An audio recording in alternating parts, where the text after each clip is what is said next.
DD की सभी योजनाएं निष्फल होती जा रही हैं।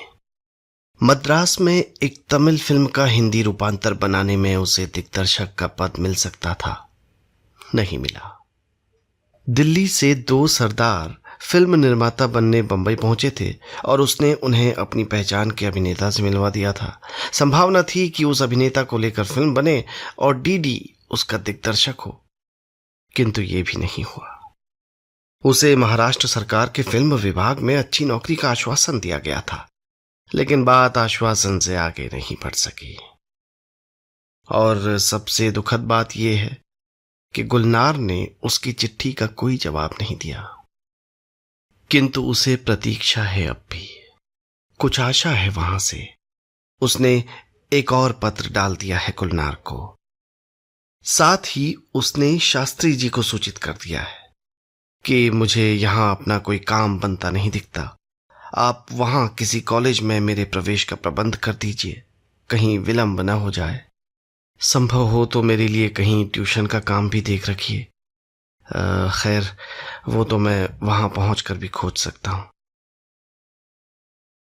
प्रेम जब ये चाहने लगे कि मैं अपने प्रिय को एक नए आकार में ढाल दूं, प्रेम जब ये कल्पना करने लगे कि वो जो मेरा प्रिय है मिट्टी का बना है और मैं उसे मनचाही आकृति दे सकता हूं, ऐसा या वैसा, और फिर ऐसा ही, और फिर न ऐसा न वैसा बना बना कर देख सकता हूं, अलग अलग कोणों से, और मिट्टी सने हाथों वाले किसी क्षण परम संतोष को प्राप्त हो सकता हूं। तब प्रेम प्रेम रह जाता है कि नहीं, इस पर शास्त्रार्थ की अपार संभावना है। यहां नायिका नायक द्वारा मोती जैसे अक्षरों से भरा हुआ कॉलेज का प्रवेश फॉर्म देख चुकने के बाद बंगले के पीछे झूले पर बैठी हुई ऐसी ही कल्पनाओं में लीन है। उसे पिछली बार ये देखकर खुशी हुई थी कि नायक देवानंद की तरह बालों में आगे कलगी सी नहीं निकालता। इसी तरह की छोटी छोटी खुशियों की एक बड़ी सी लड़ी गूंथकर वो अपने भविष्य को पहना रही है। शास्त्रार्थ में न पढ़ते हुए भी निवेदन करूं कि इस प्रेम कथा के विषय में मैं किंचित चिंतित हो उठा हूं। यों मेरे चिंतित होने से सुधीजन चिंतित न हो। दर्शन पढ़ने पढ़ाने में सारा जीवन लगा देने के बावजूद मैं दार्शनिक वैराग्य को प्राप्त नहीं हो सका हूं। चेरा आशंका मेरी स्थायी मनस्थिति है। कुछ नहीं तो शाम को घूमने गए और देर तक न लौटे पोते पोतियों के विषय में आशंकित रहने लगा था।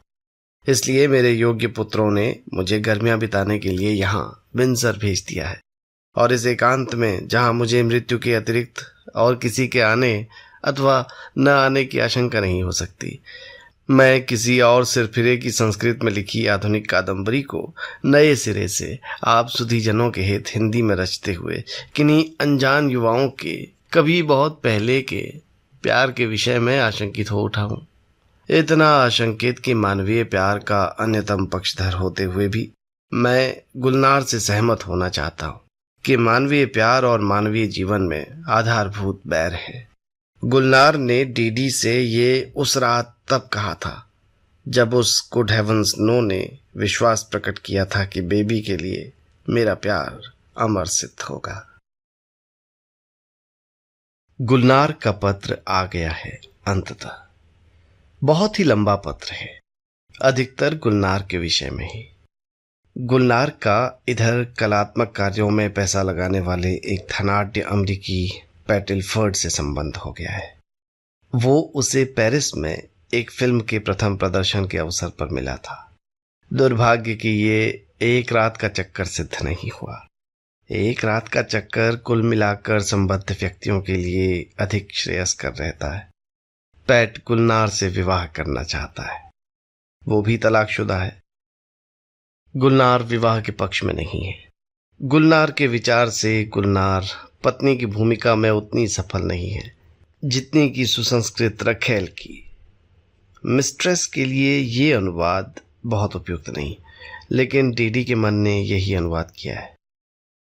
गुलनार पैट के साथ यूरोप भर में घूमती रही थी और उन दोनों ने एक प्रकार से अपना संसार से संबंध काट रखा था। इसीलिए गुलनार इस बालक के पत्रों को न पढ़ सकी, न इस बालक के लिए कुछ कर सकी। बालक जीनियस है, इस विषय में गुलनार को कोई संदेह नहीं है। प्रमाण स्वरूप पिछले दिनों अमेरिकी पत्रों में प्रकाशित किसी बीमा कंपनी का एक विज्ञापन काट कर भेज रही है। इस पर ऊपर लिखा है, yes Indeed this boy is a genius. निस्संदेह ये लड़का जीनियस है। और नीचे एक चश्मुद्दीन लड़के का कार्टून बना है। डीडी कृपया गौर करे कि इस लड़के की शक्ल उससे कितनी मिलती है, और अगर उसे तुरंत ये याद ना आ रहा हो कि उसकी अपनी शक्ल कैसी है तो आईने तक जाने की जरूरत नहीं। गुलनार ने जुहू पर खींचा गया एक चित्र भी साथ में नत्थी कर जोड़ा है, जिसमें डीडी अपना कच्छा और जनेऊ पहने हैं। गुलनार को ये जानकर खुशी हुई है कि डीडी ने कोई उपन्यास लिखा है। काश अंग्रेजी में लिखा होता, वो भी पढ़ सकती। गुलनार के लिए ये भी संतोष का विषय है कि इस नवयुवक ने पश्चिम जाने का निर्णय कर लिया है। गुलनार को खेद है कि वो इस नवयुवक के लिए यहाँ कोई काम ढूंढ नहीं पाएगी। कनाडा और अमेरिका में काम करने के लिए आने का वीजा मिलना कठिन है। एक ही उपाय है कि वो विद्यार्जन के लिए यहाँ आए। गुलनार कैलिफोर्निया विश्वविद्यालय के सिने कला विभाग का प्रवेश पत्र भिजवा रही है। बालक इसे तुरंत भरकर भेजे। ये लोग बालक की बनाई डॉक्यूमेंट्री देख चुके हैं, इसलिए गुलनार को विश्वास है कि उसे न केवल वहां प्रवेश मिल जाएगा बल्कि छात्रवृत्ति भी। मार्ग व्यय के विषय में भी वो चिंतित न हो। गुलनार स्वयं टिकट खरीद कर भेज सकती है, और यदि संकोची बालक इसके लिए राजी न हो तो वो अपने वर्तमान प्रेमी के किसी भी कला प्रोत्साहन न्यास से टिकट का पैसा दिलवा देगी। डीडी ने वो फॉर्म भरकर भेज दिया है। अंग्रेजी उसे अच्छी खासी आती है। सच तो यह है कि एक प्रकार से भाषा को ही उसने अपने उत्थान का साधन बनाया है। गंगोली हाट वाली कुमाऊनी की जगह अल्मोड़ा वाली कुमाऊनी, और कुमाऊनी हिंदी, फिर उसकी जगह शुद्ध हिंदी और उर्दू भी, और अंततः अंग्रेजी। यदि भाषा भी एक सामाजिक श्रेष्ठता की माप है तो विपन्न डीडी उसके सहारे ही कुछ हाथ मार ले, ऐसा आग्रह कदाचित उसके मन में रहा है।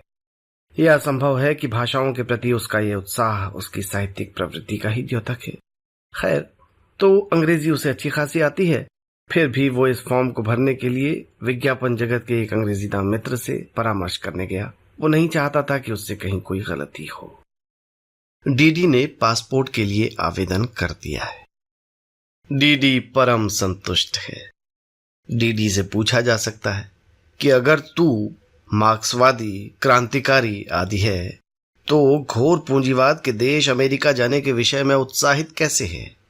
डीडी का उत्तर है, मैं मार्क्सवादी आदि हूं तो इस अर्ध सामंती भारत में क्या कर रहा हूं? क्या अमेरिका में मार्क्सवादी नहीं होते? हॉवर्ड फास्ट और पॉल रॉबसन के नाम नहीं सुने तुमने? और कौन सा मैं वहां बसने जा रहा हूं? डीडी से पूछा जा सकता है कि बेबी का क्या होगा? डीडी घोर अचरज से पूछता है, क्या होगा माने? वो मेरी प्रतीक्षा करेगी। 3-4 साल में लौट ही आऊंगा। नहीं लौटा तो उसे वहां बुलाने का प्रबंध करूंगा। इस बीच वो यहां पढ़ती रहेगी। डीडी जानना चाहता है कि अगर मैं अपने और किसी के योग्य बनने की दिशा में एक महत्वपूर्ण कदम उठा रहा हूं तो आप सब लोग हैं क्यों कर रहे हैं? हैं करने वालों में सौभाग्यवती दया प्रमुख है। बीज गणित शैली का डीडी का वो पत्र पढ़ने के बाद शास्त्री जी ने सौभाग्यवती दया को अपने बड़े बड़े अक्षरों में एक छोटा सा पत्र डाला था, किसी से कुछ कहे बिना। इस पत्र में दया को सूचित किया गया कि बेबी और डीडी की शादी कर देने का प्रस्ताव है। डीडी दिल्ली आकर घर जवाई बनने में कुछ आनाकानी कर रहा है। जरा इसकी टोह लेना, तेरे मामा तो वही माटी के माधो हैं। सौभाग्यवती दया अपने पति से टोह लेने का सत्कार्य कराती रही है। एक दिन डीडी को घर पर भोजन के लिए आमंत्रित भी कर चुकी हैं। सौभाग्यवती दया ने इधर कुछ छोटे मोटे समाचार बुलेटिन से पूजनिया मामी जी को भेजे हैं। इनमें यह बताया गया है कि डीडी का बंबई में कोई भी भविष्य नहीं है। वो यहां लगभग भूखा मर रहा है। डीडी दौड़ा दौड़ा दिल्ली चला जाता, किंतु उसे अब भी उस मेम से कुछ आशा है जिसके साथ इसने मेरे घर आकर एक दिन कोहराम मचाया था। ये उस मेम को बराबर पत्र भेज रहा है कि मुझे अपने पास बुला ले। मेम शायद इसे अब बुलाने वाली है, टिकट भी खुद ही भेजने वाली है। सौभाग्यवती दया के विचार से ये सारा कांड बहुत ही दुखद रहा है और सौभाग्यवती दया को आशंका है कि ये कुछ और भी दुखद हो जाने वाला है। पता नहीं क्यों बेबी इस डीडी के प्रति वहां शादी की भीड़ भाड़ में हुई छोटी सी मुलाकात के कारण इतनी दीवानी हो गई कि उसने समाज में बदनामी मोल ले ली। जो हो, इस बदनामी को दूर करने के लिए पूज्य मामा मामी के पास बेबी और डीडी का विवाह कर देने के अतिरिक्त कोई उपाय नहीं। इसीलिए सौभाग्यवती दया पूजनीय मामी जी को आगाह करना चाहती है कि ये डीडी शादी किए बिना ही मेम के पास चला जाए और कभी न लौटे, या ये शादी कर ले, चला जाए और फिर न लौटे। आप लोगों का हित इसी में है कि ये शादी करे और आपकी देखरेख में यहीं रहे। इसका कोई भरोसा नहीं, ये पासपोर्ट बनवा रहा है। इसे दुर्भाग्य ही कहिए कि नायक अमेरिका जाने की कोशिशों के विषय में अपने जिज्ञासु मित्र किशन को बराबर सूचनाएं देता रहा और इस जिज्ञासु मित्र की पत्नी दया तुरंत एक अंतर्देशीय लिफाफा लेकर ताजा संवाद अपनी मामी जी के पास भेजती रही। उधर नायिका के नाम अपने इक्का दुक्का पत्रों में उसने इससे अधिक कुछ नहीं लिखा कि मेरे लिए अपने और किसी के योग्य बनने की एक सुखद संभावना प्रकट हो रही है। कुछ निश्चित हो जाएगा तो सूचित करूंगा। मेरे लिए ये समझ पाना कठिन है कि क्यों नहीं उसने नायिका को सब कुछ साफ साफ लिख दिया और क्यों समझे रहा कि किशन को जो कुछ बता रहा है वो किशन तक ही सीमित रह जाने वाला है, बेबी तक नहीं पहुंचने वाला है। जो हो, नायिका ने भी उसे जो पत्र भेजे उनमें ये जिज्ञासा तक नहीं की कि नायक किस संभावना की ओर इंगित कर रहा है। उन पत्रों में मानो नायिका नायक का हाथ झुला झुला कर दिल्ली में नायक नायिका के संयुक्त भविष्य कल्पना करती गई थी। सौभाग्यवती दया की आशंकाएं पूजनीय मामी जी पूज्य मामा जी तक बराबर पहुंचती रही हैं। माता पिता के चेहरे पर उनकी बातचीत में नायिका इस आशंका को स्पष्ट पढ़ पा रही है। उनका बार बार ये पूछना कि चिरंजीव देवीदत्त ने पत्र में और क्या लिखा है उनकी दुश्चिंता का परिचायक है। पुत्री अब इन पत्रों को लेकर उसी तरह भाग जाती है जैसे भाभियां भाइयों के पत्र लेकर।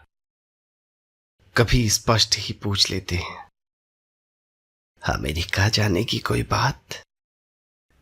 दया बता रही थी वो जा रहा है अमेरिका। मन से कर रखी दया दी ने यह बात। कहती है पुत्री, झूठ है, बकवास है, कहती है और रैकेट उठाकर बैडमिंटन खेलने चली जाती है। और भी अधिक आक्रामक हो जाता है उसका खेल। पसीने से तरबतर जब वो लौटती है तब माता पिता की उपस्थिति में, किंतु मानो उनको नहीं दिशाओं को संबोधित कर करजती है। और दया दी हो चाहे जो हो, मुझे किसी का किसी पर जासूसी करना बिल्कुल अच्छा नहीं लगता। और ये तो मैं किसी से सुन सकने वाली नहीं ठहरी कि बदनामी के डर से मेरा ब्याह किसी से करना जरूरी है। मुझे किसी बदनामी का डर नहीं है, किसी भी। जिसकी मर्जी जो आ रही कर बल, जहां जाना है जा बल। बेबी को क्या फिक्र हो रही? माता पिता सुनते हैं चुपचाप।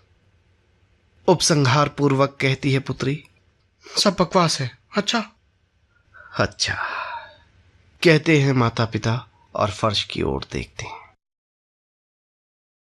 किंतु डीडी के इस पत्र को बकवास ठहरा सकना असंभव है।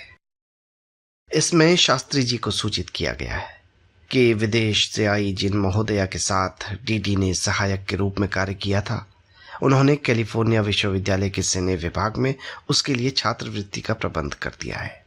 डीडी शास्त्री जी से सहमत हुआ था कि उसे अभी विद्यार्जन करना चाहिए और वो समझता है सिने शास्त्र का अध्ययन उसके लिए हिंदी के अध्ययन से अधिक रुचिकर और हितकर होगा। डीडी शास्त्री जी से सहमत है कि बंबई का व्यावसायिक सिनेमा जगत उसके लिए अनुपयुक्त है, किंतु डीडी शास्त्री जी को बताना चाहता है कि सिनेमा इस व्यावसायिक जगत तक ही सीमित नहीं। सिनेमा एक सशक्त कला माध्यम है। अमेरिकी विश्वविद्यालय में पढ़ने से डीडी के लिए कलात्मक सिनेमा आंदोलन का भागीदार बनने का मार्ग खुल सकेगा। डीडी समझता है कि बेबी और वो दोनों अभी छोटे हैं, शादी की जल्दी नहीं, मन से वे एक दूसरे को अपना चुके हैं। रहा समाज, तो कदाचित ये ठीक होगा कि दोनों की सगाई कर दी जाए। डीडी जानता है कि कुमाऊनी समाज में सगाई की प्रथा बहुत प्रचलित नहीं, लेकिन सगाई की तो जा ही सकती है। यूं अगर विवाह का ही आग्रह हो तो वो भी प्रथम उपलब्ध लग्न में किया जा सकता है। प्रथम उपलब्ध लग्न मंगसीर मार्गशीर्ष में है। इस समय काल मास है, कोई शुभ कार्य नहीं हो सकता। किंतु कुछ तो वैसे तो से शुरू होने वाले वाक्य कह रहे हैं शास्त्री जी अपने से, अपनी पत्नी से। मेरा मतलब था, मैं कहना चाह रही थी से आरंभ होने वाले वक्तव्य दे रही हैं शास्त्री जी अपने पति के समक्ष। ऐसा करते हैं तो मुसीबत, वैसा करते हैं तो मुसीबत, और इसमें तो कोई चारा भी नहीं है। जैसी टिप्पणियों से समाप्त होती है बातचीत माता पिता की। पुत्री सुनती है आते जाते, कभी द्वार पर ठिठक कर। पुत्री चबाती है अपने होंठ, सोचती है क्या वो सीधे मुझे ये सब नहीं लिख सकता था? क्या उसका पहले दया औरों की मार्फत इसकी खबर पहुंचाना, और अब भी मुझे नहीं बाबू को लिखना, ये नहीं बताता कि उसके मन में चोर है, वो अपराध कर रहा है मेरे प्रति, और जानता भी है इस बात को। और ये मुसीबत, मुसीबत क्या मुसीबत? लाचारी किसे कहते बेबी ने कभी नहीं जाना। ईजा बाबू के आग्रह के सामने लाचार नहीं हुई वो। ये कौन नया पैदा हो रहा, उसे ही नहीं उसके ईजा बाबू को भी लाचार कर देने वाला। ये ठीक है कि बेबी ने कर रखी उस लाटे से शादी, कह रखा छाती ठोक कर बाहर आंगन में सबके सामने। बेबी नहीं ना, उस लाटे ने तो नहीं, बेबी ने खुद अपने आप को बदनाम किया ठहरा। वो लाटा क्या करता, नाड़ा तक तो उसके कहने खुलता नहीं। फिर उसके क्या हाथ जोड़ने हुए कि बेटी को बदनामी से बचा लो, ब्याह कर लो उससे। मेरे बाबू ने उसे लिखा, कुछ महीने ठहर जाओ, लगन खुलने पर विवाह कर देंगे। जवाब दे दिया, संभव नहीं, मेरा दाखिला रह जाएगा, शादी लौट कर की जा सकती है। कौन हुआ वो ये सब कहने वाला? अगर वो ये सब कह सकने वाला हुआ कि 3-4 साल बाद होगी शादी, तो मैं भी कह सकने वाली हुई कि अगर शादी होगी तो तभी जब मेरे ईजा बाबू सुझा रहे हैं, और वो भी उसी हालत में जब तू मेरे ईजा बाबू के कहे के जैसे दिल्ली में रहकर एमए करेगा। नायिका ने लिख दिया है एक पत्र, बता दिया है माता पिता को कि क्या लिख भेजा है। स्तब्ध हैं वे। ये क्या लिख दिया? वो हरगिज नहीं मानेगा। हमें उसकी ही जिद रखनी होगी, लड़का है आखिर। हमें तो यही मनाना होगा कि उसके प्रवास के बावजूद तुम्हारे स्नेह में कोई अंतर ना आए। 3-4 साल तो पलक झपकते बीतते हैं, वो लौट आएगा, हम तुम दोनों की शादी कर देंगे। ऐसा ही हो, इसके लिए हम दो बूढ़े बस प्रार्थना ही कर सकते हैं। झगड़ा करने से तो बात यहीं खत्म हो जाएगी, हाथ कुछ भी नहीं लगेगा। यहां भी तेरी शादी न हुई तो हमारे समाज में और कहां होगी। मैत्रेयी बच्ची, अपनी माता का विचार कर, देख ही रही है कितनी अस्वस्थ है, कहता है पिता। और फिर कार्तिकेय का महतारी की शरण में पहुंचता है कि वही समझाए उस नादान को। बेबी चली, अपने बाबू का ख्याल कर, भीतर ही भीतर टूट गए बेचारे तेरे बचपने से। देख बेटा, मुंह से तो वो कभी कुछ कहने वाले हुए ही नहीं, लेकिन मैं जानती हूं उनके मन का हाल, मुझसे थोड़ी छिप सकता है। तू उनकी लाडली है री, क्या क्या सोच रखा था उन्होंने तेरे लिए। उतना अच्छा तेरे लिए बाहर घर खोजा, उसमें तूने वैसा किया तमाशा। अब तेरी मर्जी की करने बैठे तो पहले उस लड़के ने आग लगा दी, और रही सही कसर तू पूरी कर दे रही है। बेबी चली, अपने बाबू का तो ख्याल करना चाहिए। तू नहीं करेगी तो कौन करेगा? वो वो देवी दत्त तो करेगा नहीं, पराया हुआ। पुत्री सुनती रहती है, पत्थर बनी, दृष्टि दीवार की ओर कर कहती है फिर, इतना पराया ही जो हुआ तो हमें क्या बाजी पड़ रही उसकी? बाजी पड़ रही है। तूने कहा है सबके सामने कि तूने उससे शादी कर ली है, मैंने या तेरे बाबू ने नहीं। हाँ, और जब मैंने कहा ये, तब तुमने पूछा बच्चों का खेल हो रहा है क्या शादी? उस लाटे ने भी पूछा गुड्डे गुड़िया का ब्याह हो रहा है क्या शादी? इसीलिए तो मैंने उसे यहां बुला रखा कि यहां आ और सयानों का सौदा कर। सयानों का सौदा ही होता होगा शादी, नहीं? नायिका के बुलाने पर नायक आया है। वो उसके पत्र से हैरान है। नायिका के माता पिता उससे किंचित गंभीर मुद्रा में किंतु पूरे सद्भाव के साथ बातें करते हैं। नायिका वहां आती नहीं। शास्त्री जी समझा रहे हैं चिरंजीव देवी दत्त को बच्चों की हट की माया। इसी हट को पूरा करते करते तो यहां आ पहुंचे हैं शास्त्री जी। हमारे लिए वो बेटी है और तुम होने वाले जमाता। हम यही चाहेंगे कि हम जो भी करें तुम दोनों की सहमति से। हम किम कर्तव्य विमूढ़ हो चुके हैं, परास्त हो चुके हैं तुम दोनों के अपने अपने हट से। हम बूढ़े हैं चिरंजीव देवी दत्त, हमें तुम्हारी बातें समझ में नहीं आती। शास्त्रानी जी समझा रही हैं। हम कहीं के नहीं रह जाएंगे बेटे। समाज में एक बार कालिक पुतवा ही चुके हो तुम दोनों मिलकर शास्त्री परिवार के चेहरे पर। अब जीदी जीत में एक बार और पुतवा कर रहोगे। तुम्हें हमसे, समाज से बैर रहा हो, समझ में आता है। अपने से कैसा बैर है तुम लोगों को बेटे। वो बेबी तो दूध मुंही सी ही रह गई है, लेकिन तुम तो सयाने हो बेटा। तुमने तो दुनिया देखी है, दुख जाना है।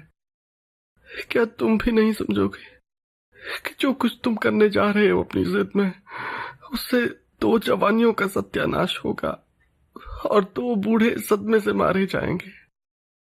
हमारे तो अब तुम ही बेटा हो। जो कुछ भी हो, हमारे अपने बेटे तो नाराज हो गए हमसे तुम्हारी वजह से। देविया चला, मैं बुढ़िया तुझसे भीख मांग रही हूं। एक बादामी कागज पर लिखा है सुंदर अक्षर में मैं, और उस पर मंडरा रही है एक पुकार, ओ देविया यहाँ ओला। क्यों होती हैं इतनी मुर्गियां निर्धन पर्वत के प्रदेशों के स्वर में? क्यों होती है इतनी मर्मांतक पीड़ा उनकी पुकार में? तुम उठ खड़े हुए हो चिरंजीव देवी दत्त। तुम श्रीमद पंडित मथुरादत्त शर्मणा के पुत्र, श्रीमद पंडित गोवर्धन शर्मणा के पौत्र, श्रीमद पंडित रेवती बल्लभ शर्मणा के प्रपौत्र। बेबी को बुला दीजिए। तुम कह रही हो, तुम जो डीडी तिवारी भी हो, अल्मोड़ा से सवार अमेरिका के लिए। बेबी यहां नहीं आएगी। बेबी अपने कमरे में एकांत में बात करेगी। वो उसका अभिवादन नहीं करती। ये क्या तमाशा है? नायक कहता है कमरे में घुसते ही। स्वर को सहज रखता है, मानो उसे यहां एक नासमझ बच्ची को समझाना भर है। कौन सा तमाशा? नायिका पूछती है। यही, वो कहता है चारपाई में उसकी बगल में बैठकर, कि या तो मैं अमेरिका नहीं जाऊं या तू मुझसे शादी नहीं करेगी। शादी तो तेरी मेरी हो चुकी है, और ये तूने ही कहा है, मैंने नहीं। तो कह भी कैसे सकता था? कहने के लिए भी हिम्मत चाहिए। वो मुस्कुराती है। तू तो वही कह सकता था जो तूने कहा। गुड्डे गुड़िया का ब्याह नहीं होता शादी। जब तू गुड्डा नहीं है तो मुझसे भी ऐसे बात मत कर कि जैसे मैं गुड़िया हूं। फिर कैसे बात करूं? जैसे सयाने आदमी बातें करते हैं वैसे ही कर रहा हूं। तू समझे तब ना। आखिर मैंने ऐसा क्या कर दिया है कि तू कोप भवन में जा बैठी है? मैं अमेरिका जा रहा हूं 3-4 साल के लिए। लौटकर शादी कर लूंगा। अभी कर लेता पर लगन नहीं है। रुक जाता पर रुकने से वहां दाखिला रद्द हो जाएगा। यही हुई तेरी सयानों जैसी बात। यही हुई है तो बच्चों जैसी कर। वो फिर हंसती है। इसमें हंसने की क्या बात है? इसमें रोने की भी कोई बात नहीं है। तुम्हें मेरे अमेरिका जाने से क्या आपत्ति है समझ में नहीं आता। मुझे कोई आपत्ति नहीं है, तुझे नहीं है। इसी का थोड़ा ताज्जुब जैसा है। इसमें ताज्जुब होने की क्या बात है? क्या तूने नहीं कहा था कि हम में से हर एक को अपने योग्य बनना चाहिए? मैं तो अब भी किसी के योग्य बनने की बात कर रहा हूं। योग्य बनते बनते तू इतना योग्य बन गया कि हम तेरे योग्य नहीं रहे। मेरे ईजा बाबू की इच्छा का तेरे लिए कोई मतलब नहीं रहा। मैंने ऐसा कभी नहीं कहा। कहने के लिए हिम्मत चाहिए। डरपोक तो दयादी से कहलवाते हैं। मुझे अपमानित करने की जरूरत नहीं। मैं तुम्हारे ईजा बाबू की इच्छा का तुमसे अधिक ही आदर करता हूं। अच्छा, उन्हीं की इच्छा पर जा रहा होगा अमेरिका। गुलनार न मेरी ईजा का नाम है न बापू का। नायक थोड़ा सहज होता है, मुस्कुराता है। ओह, तुझे उस अधेड़ औरत से ईर्ष्या हो रही है पगली। वो तो आजकल एक अमेरिकी अरबपति के साथ रहती है। मुझे किसी से ईर्ष्या नहीं हो रही। न मैंने ये पूछ रखा कि कौन आजकल किसके साथ रह रही। समझ गया? नायिका बिस्तर से उठती है और खिड़की के पास चली जाती है। नायक नहीं जाता उसके पीछे। नायिका की पीठ को संबोधित कर वो कहता है वहीं से, मैं समझ नहीं पाता कि कैसे मैंने तुम्हारे ईजा बाबू की इच्छा का अनादर किया है। वो यही चाहते हैं कि मैं तुझसे शादी करूं और मैं इसके लिए हमेशा तैयार हूं, रहूंगा। अब इस समय लगन नहीं है तो ये मेरा कसूर नहीं है। तू है जो अपनी जिद से उन्हें तड़पा रही है। वो घूमती है, कहती है, देखती हूं तू ज्यादा ही फिक्र वाला हो गया है मेरे ईजा बाबू के लिए, मुझसे भी ज्यादा। शायद। वो कहता है, तुझे उनकी चिंता ही होती तो मुझे गणानाथ बुलाया होता। तुझे ये बताने की जरूरत नहीं कि तू भला लड़का ठहरा। तू मुझे भगाकर हरगिज नहीं ले जाता। तू मेरी शादी कहीं और होने देता और फिर जिंदगी भर आराम से अपनी कविता कहानी में रोता रहता। नायक उठकर नायिका के पास आता है। ठीक है, मान लिया तू महान है, मैं अधम हूं। मान कैसे लिया? क्योंकि तुम्हारे घमंड के सामने माने बगैर कोई चारा नहीं है। कोई चारा नहीं है और अमेरिका जा रहा है। तुझसे ये नहीं हो सकता कि यहां दिल्ली में रहे, यहीं पढ़े, मेरे ईजा बाबू का बुढ़ापा सुखी करे और अपनी जवानी दुखी करो। ऐसा दुराग्रह तो तेरे ईजा बाबू भी नहीं कर रहे हैं। नहीं कर रहे हैं तो इसलिए कि वो अपने को लाचार समझते हैं। मैं उन्हें तेरे क्या किसी के सामने लाचार नहीं होने दूंगी। तूने समझ क्या रखा है कि जब तू वहां अमेरिका में बैठा हुआ गुलनार के साथ गुलछर्रे उड़ाएगा, वे यहां सुखी रहेंगे? वे दिन रात यही पूछेंगे, बच्ची क्या लिख रखा, कब आ रहा? तेरा क्या पता, तू मुझे कुछ लिखेगा भी या तेरी न्यारी बातें हमें तब भी दया दी से ही मालूम होगी। ईजा बाबू मेरे परेशान होते रहेंगे, उनकी परेशानी मुझे भी सर जाएगी और फिर एक दिन तू लिख देगा, तेरा इरादा बदल गया है। मैं इतना गिरा हुआ नहीं हूं। गिरा हुआ तुझे कौन कहेगा? चढ़ा हुआ ठहरा। जिस दिन तूने वहां नैनीताल में मेरे हाथ में उतना वो जिलेम्बू किया ठहरा, उस दिन मेरे ईजा बाबू कहते कि बेबी से शादी कर ले। दीदी, तू दौड़ा आता कि नहीं? अब तो इतना चढ़ गया कि उनके कहने पर तुझे कुछ खास उत्साह जैसा नहीं हो रहा ना। एक उस गुलनार से मिलकर जब तू इतना चढ़ गया, तब गुलनारों के देश जाकर तो तेरा मिजाज, ओ बाबा, आसमान पर ही होगा। वहां से तो तू कहीं सकने वाला हुआ। अब तेरा इरादा बदल गया करके उड़ा ले हंसी। बना ले बात का पतंगा। तो ये क्यों नहीं कहती साफ साफ कि हम शास्त्री लोग इतने चढ़े हुए हैं सदा के कि हमें एक गरीब लड़के का स्वाभिमानी होना पसंद नहीं। वो कहता है और उसे पीठ देते हुए चला जाता है कमरे के एक कोने में। हम चाहते हैं कि वो हमारे साथ रहकर पढ़े, हमारी बच्ची को पढ़ाए, बच्ची का और हमारा मन बहलाए और हमारी जूठन खाए। जूठे बर्तन माजे नहीं कह रहे, बड़ी कृपा है कि नहीं कह रहे हैं, इतना तो निश्चय ही कह रहे हैं। वे न कह रहे हो मुंह से, उनकी बेटी तो कह ही रही है कि हमें गवारा नहीं कि वो गरीब लड़का कुछ बनकर उनकी बराबरी में आकर उनकी बेटी ब्याह सके। ठट्ठा कर हंसती है नायिका। अरे अरे, कहीं इसी वजह से तो शास्त्रियों की बेटी ने उस तिलकपुरिये से शादी करने से इनकार नहीं किया। बराबरी का था वो बेचारा। शिवो, हंस, तेरे लिए हास्यास्पद ही हूं मैं, पहली नजर से लेकर अब तक लगातार। हंस, मुझे उकसा, मुझे पिटवा, मुझे पीट अपने व्यंग्य से। हंस हंस, क्योंकि तेरे योग्य बनने की मूर्खता कर रहा हूं, करता रहूंगा। हंस हंस, क्योंकि जानती नहीं अभाव किसे कहते हैं, पीड़ा किस चीज का नाम है। अच्छा, अब तू मुझे सिखाएगा क्या होती है पीड़ा करके। मैं सिखाई पढ़ाई में जरा मामूली सी ठहरी, सिखा सकेगा शक ही है मुझे। मैं किसी को पीड़ा नहीं पहुंचाना चाहता। नहीं नहीं रे, तू क्यों पहुंचाएगा पीड़ा, दूसरे तुझे पहुंचाते हैं, उसी से तू लिखता है किताब। बेबी ने तुझे पहुंचाई ठहरी पीड़ा गणानाथ में, और तूने झट से बना दी एक किताब है। वो फिर हंसती है। नायक बढ़ता है उसकी ओर, उठाता है अपना हाथ उसे मारने के लिए, और फिर उसी हाथ से, उसी से नहीं दूसरे हाथ से भी अपने खोपड़े पर दनादन मार देता है 4-6 मुक्के। क्रोध की पराकाष्ठा में ऐसा उसने किया है कभी भी अपने जीवन में, और करने के बाद ग्लानि उसके क्रोध से जुड़ गई है। नायिका तेजी से आकर उसका हाथ पकड़ लेती है। ये क्या बचपना कर रहा है, सयानों की तरह बात कर। नायक 2-4 बार कुछ निकलता है और भर्राए हुए कंठ से कहता है, मुझे और कुछ नहीं कहना है। अगर आखिर में इसी तरह अपने खोपड़े पर 4-6 मार लेने थे पटापट कि हे भगवान, मैं किस अलिच्छिनी को लिफ्ट दे बैठा।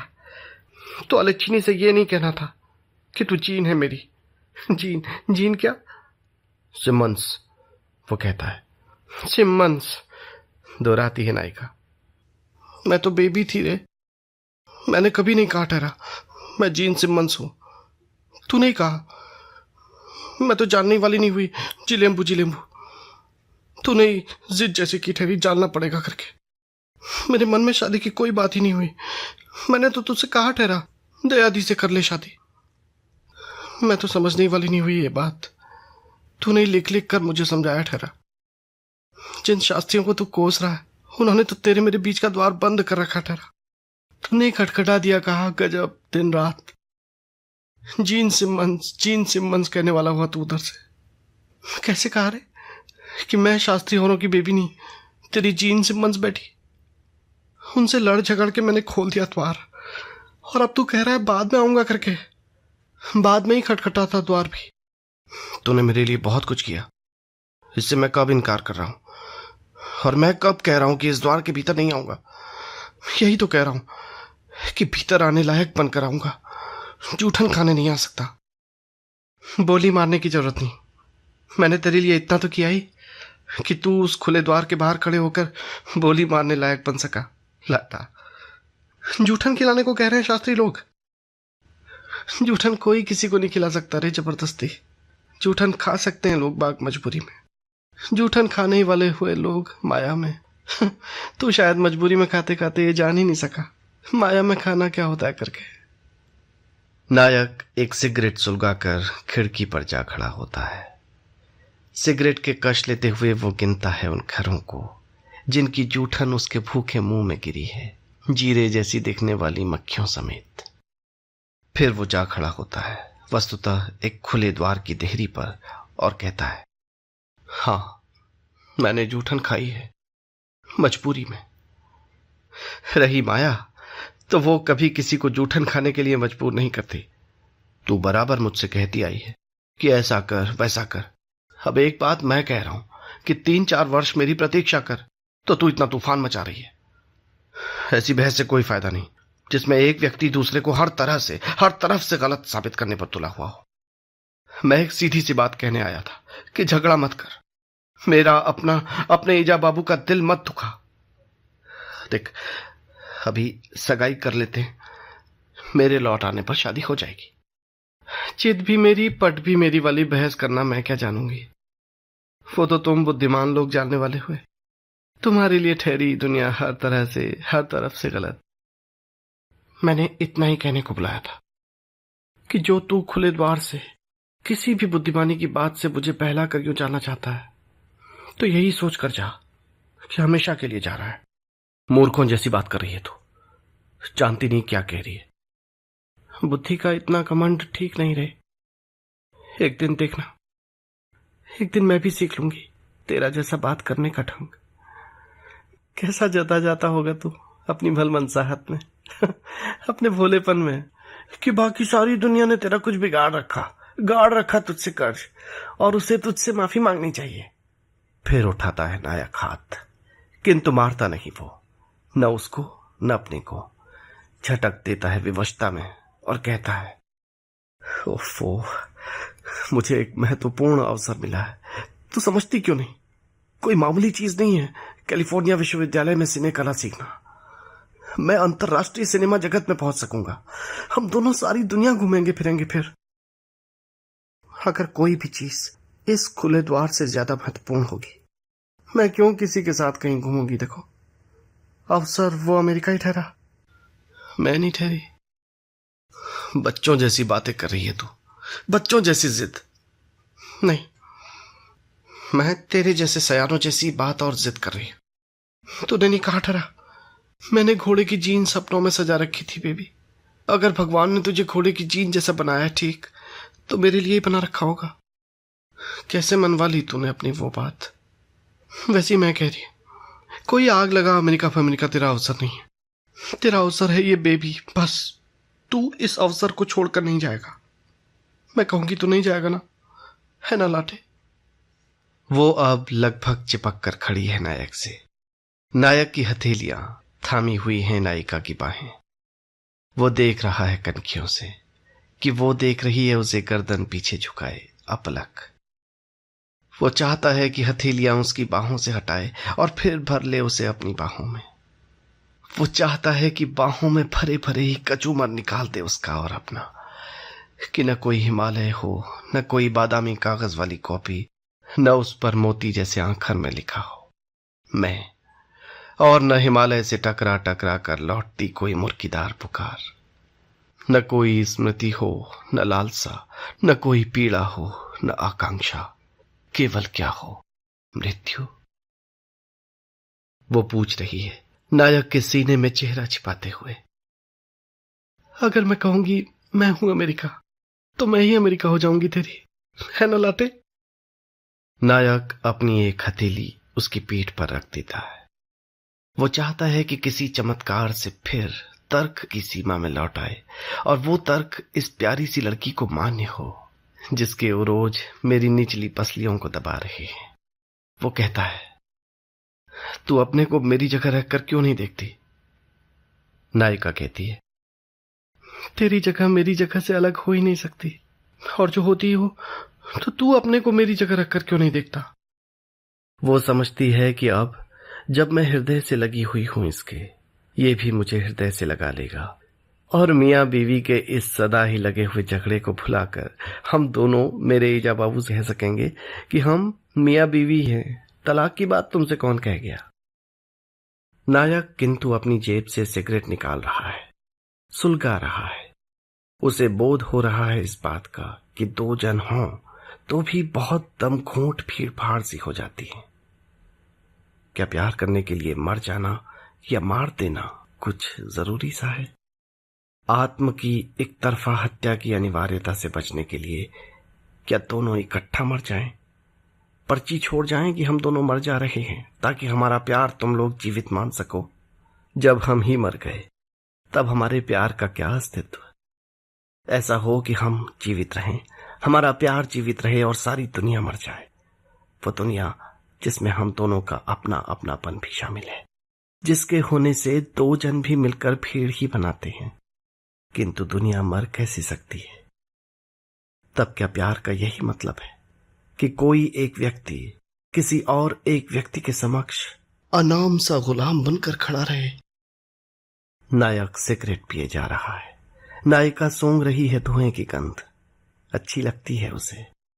लंबा खींच रहा है ये मौन, जितना ही खींच रहा है उतना ही बता रहा है कि ये नायक शायद इस नायिका को अंक में नहीं भरेगा।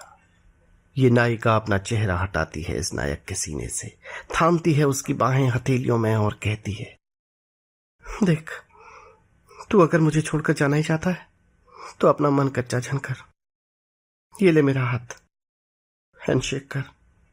जिलेम्बू नहीं, हाँ हैंडशेक बस। कह ओके, और मैं भी कह दूंगी ओके। निश्चिंत रहो, बाद में मैं सिगरेट नहीं पीऊंगी, सिगरेट में पीती नहीं। निश्चिंत रहो, आंसू भी नहीं पीऊंगी। मैं आंसू भी नहीं पीती रे, मैं ना कुछ और ही हुई, लाटे की जीन्स मंस, जाने कैसी जैसी हुई रे मैं। उसने हाथ बढ़ा रखा है। ओके, वो पूछ रही है, और तुम तिलमिला उठे हो अपने एक एक जीव कोश में। उस हाथ को झटक देते हो तुम, अस्तित्व क्रोध से जलते हुए यहां से वहां, वहां से यहां जाते हो इस कमरे में। चीजों को छूकर उठा कर देखते हो, मानो तय करना हो किसे उठाना है, कहां दे मारना है। और जितना ही करते हो ये संधान, उतना ही प्रकट होता है तुम पर कि अपने को ही उठाना है, अपने को ही दे मारना है, अपने पर ही दे मारना है। तुम रुक जाते हो उसके सामने जाकर, एक गहरा सांस लेकर करते हो अपने को थोड़ा शांत, और फिर कहते हो, ये अग्नि मेरे हाथ में है, ये सिगरेट। मैं तेरे साथ शब्दों के चक्कर में पड़कर तेरा अपना जीवन और तेरे ईजा बाबू का बुढ़ापा बर्बाद नहीं करना चाहता। देख, इस अग्नि को अपनी चमड़ी से लगाकर मैं तुझसे कह रहा हूं, मुझे अमेरिका जाने दे। मैं तेरा हूं, तेरा रहूंगा, तेरे पास ही लौटूंगा। तू मेरा और अपने प्यार का अपमान मत कर। मैंने अभी तक तुझसे कुछ नहीं मांगा, न तूने मुझे कुछ दिया परिहास के अतिरिक्त। कुछ वर्ष की प्रतीक्षा भी नहीं देगी। तुम अनुभव कर रहे हो अपनी हथेली पर चमड़ी का जलना। तुम कहीं मुझे किंचित संतुष्ट से दिख रहे हो इस व्यापार से। ओ नाटककार, उसने वो सिगरेट तुमसे छीन ली है, सुलगी हुई फेंकती है बाहर खिड़की से। तुम समझे थे द्रवित होगी वो, क्रोध है किंतु जो अग्नि तुम्हारे हाथों में थी अब तक, उसके नैनों में प्रतिष्ठित हो गई है सहसा। खिड़की का पर्दा खींच दिया है उसने, द्वार बंद कर दिए हैं उसने, कपड़े उतार रही है। ये व्यापार तुम्हारे नाटक में नहीं था ना नाटककार, वो कह रही है।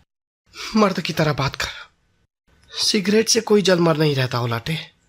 जल मरने की बात शिवो शिवो चाहने वाले बच्चे करते हैं, वे सयाने नहीं जो अपने या किसी और के लायक हो गए हों। इसने मुझसे कुछ नहीं मांगा बल, मैंने इसे कुछ नहीं दिया बल। तूने मुझसे मांगा कि मैं अपने बाबू की चेली नहीं तेरी जीन से मंस बनूं।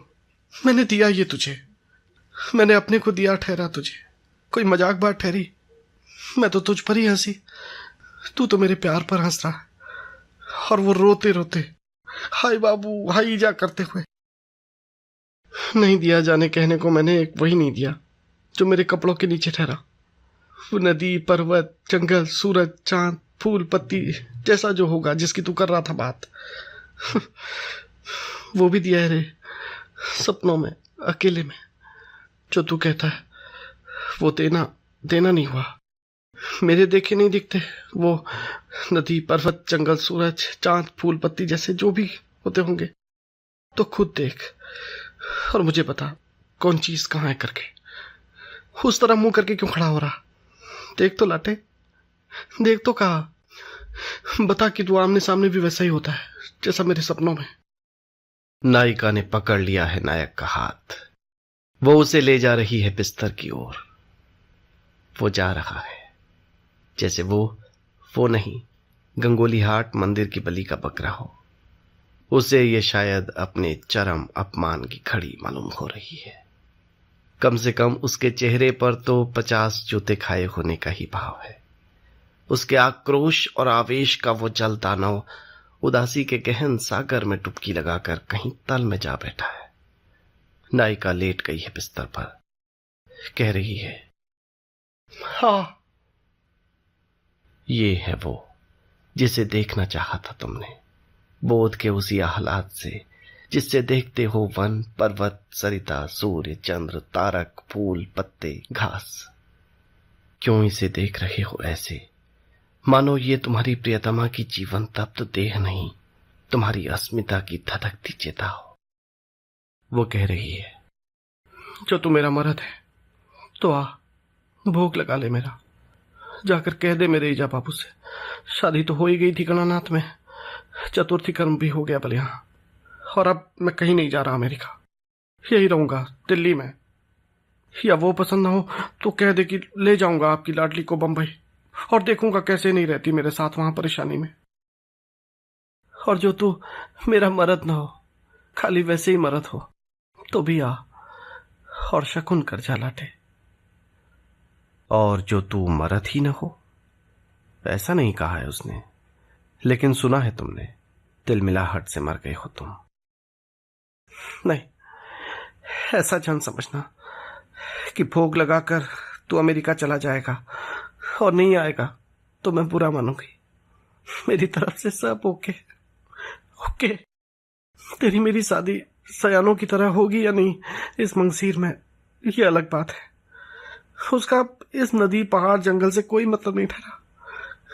इसका मतलब तो उसी बच्चों के खेल से ठहरा, उसी कुट्टे गुड़िया के ब्याह से। मैं कह रही, देख क्यों नहीं लेता कितनी जान है इस गुड़िया में, दिखा क्यों नहीं देता कितनी जान है इस कुत्ते में। ये नाटकीयता तुम्हें मारे डाल रही है नाटककार। तुम अपना मुंह फेरे ले रहे हो। तुम्हारे कवियोचित सौंदर्य बोध को लकवा मार गया है। जिन ग्रंथियों को जो भी संदेश ऐसे अवसरों पर भेजना होता है, उन ग्रंथियों ने वो संदेश इस अवसर पर भेजने में कामचोरी कर डाली है। लाश है, तुम अपने से कह रहे हो, ये लाश है। प्रशंसनीय है वो नाटकीय व्यापार जो तुमने अब किया है। एक चादर लेकर खींच दी है उस नग्न नारी देह पर और कहा है, मुझे तुझसे प्यार है, मैं तुझे भोगूंगा, तेरे इस हिस्टीरिया को नहीं। तुम समझते हो कि सिनेमा के पर्दे पर एक नग्न देह को ढक देती हुई चादर उपयुक्त पृष्ठभूमि है समाप्त उपहार देने के लिए, या फिर ऐसा कि चादर ढकी नायिका पस्त पड़ी है बिस्तर पर, तुम उठकर चले गए हो उस खुले द्वार की देहरी पर और वहां से पलट कर देख रहे हो उसे। Freeze, the end. मैं डीडी से सहमत होना चाहता हूं कि कहानी समाप्त कर देने के लिए ये स्थल उपयुक्त है। प्रेम कहानी तो वास्तव में समाप्त हो चुकी है। प्रेम कहानी के समाप्त होने के साथ ही प्रेम भी समाप्त हो जाता है अथवा नहीं, ये सुधीजनों के मध्य सदा एक सुखद विवाद का विषय रहा है। कुछ हैं जो मानते हैं कि प्रेम कालजयी होने का एक दुस्साहसी किंतु कुल मिलाकर एक दयनीय यत्न है। मानव कितना भी कैसा भी यत्न कर ले, काल सदा प्रेम जयी हुआ है। कुछ है जिन्हें प्रेम की अमरता में विश्वास है और वो आग्रहपूर्वक कहते हैं कि किसी न किसी रूप में प्रेम दोनों प्रेमियों के मध्य जीवित रहता है। जो हो, कहानी करनी पर आधारित होती है, और अगर प्रेम की कहानी शेष हो गई हो तो हम ये मानने को बाध्य हैं कि प्रेम अब निष्क्रिय और निष्काम हो गया है। जीवन के आड़े नहीं आएगा, वो हथेली चूम चूम कर उद्घोष नहीं करेगा, चिलेम्बू चिलेम्बू। यों अगर आपके पास भी उतना ही फालतू समय हो जितना इस निर्जन बंगले में मेरे पास है, तो आप इस बात का भी विचार कर सकते हैं कि क्या ये निष्क्रिय निष्काम प्रेम ही असली चीज नहीं? ऐसे अद्भुत आलस्य, ऐसी गहरी गोपनीयता का मारा प्रेम कि कभी प्रेय से ये भी न कह पाए कि मुझे तुझसे प्यार है, किंतु बराबर प्रेय का स्मरण करे, प्रेय की चिंता करे। इस माने में शायद दया बहुत ही आदर्श रीति से डीडी से प्यार करती है और करती रहेगी, पर वो एक अलग प्रेम कहानी है। संभवतः आप उसे घृणा ठहराएं इधर की कुछ घटनाओं के कारण, किंतु घृणा भी प्रेम का ही परिवर्तित विकृत रूप है। इस समय जब डीडी एक चादर फैला रहा है बेबी की देह पर, दया बंबई के किसी प्रसूति गृह में एक और चादर पर छटपटा रही है और सच मानिए डीडी के बारे में सोच रही है।